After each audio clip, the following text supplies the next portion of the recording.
A couple days ago, I ran the Spartan Beast race in Snow Basin, Utah. It's been a full year since I did it. I haven't really done any trail running or training except for a 2-mile hike a couple weeks ago. So I hope you can learn from my mistakes in this video as I give you a little summary of how things went. So it's always helpful when you prepare and put in some practice beforehand. We're talking about practice, man. This year I signed up in the competitive division, and I did that only because it has an earlier start time. So I'd rather race against people like Ryan Atkins and guys that are kicking my butt than have a heat stroke starting at 10 o'clock in the morning on the racing. So it was nice to get an early 7:30 start, got things rolling, and in a big group, and as usual, head up the mountains until you hit the hill, and then people start slowing down. I was feeling pretty good when I started. I had lots of energy. I felt like this.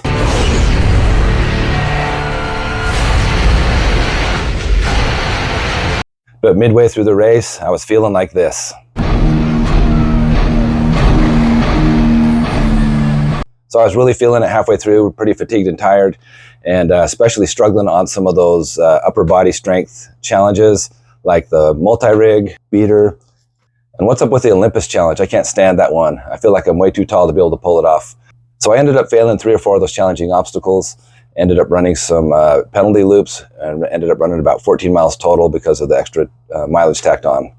I've done 4 or 5 beast races over the years, and I think this has been the hardest one for me. I was just weak and shaking, and really struggled on the sandbag carry and carrying the bucket up and down those hills. I was just dying. I didn't know if I could do it or not.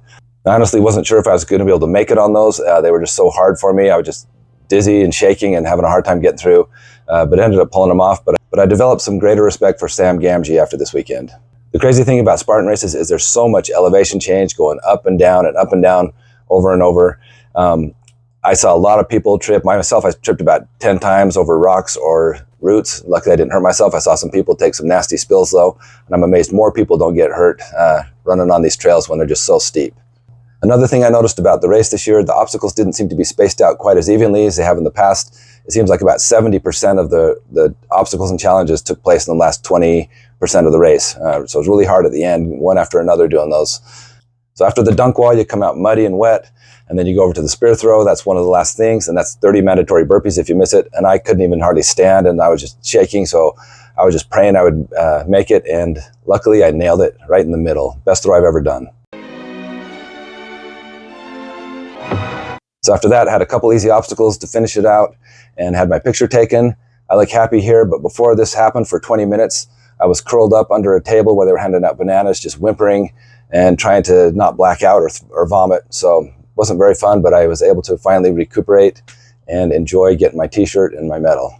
So the good news from this event is, even though it was so hard on me, I did beat last year's time by 20 minutes. So I got faster, even though my body is dying now. I've got high ankle sprains, arms, legs, everything is just killing. I don't remember hurting this bad last year. So anyway, I'll count that up as a victory, going a little bit faster than last year, although I'm paying for it now. The most embarrassing moment, though, was after the race, trying to find my car. Apparently, Snow Basin has 2 separate parking lots, and I got a little disoriented after. I spent about 45 minutes walking through one, and finally got it figured out. But I guess that's one of those senior moments. Stay tuned for another video next week. Hopefully, it will be better than this one. Push the button. Don't encourage him. Do it.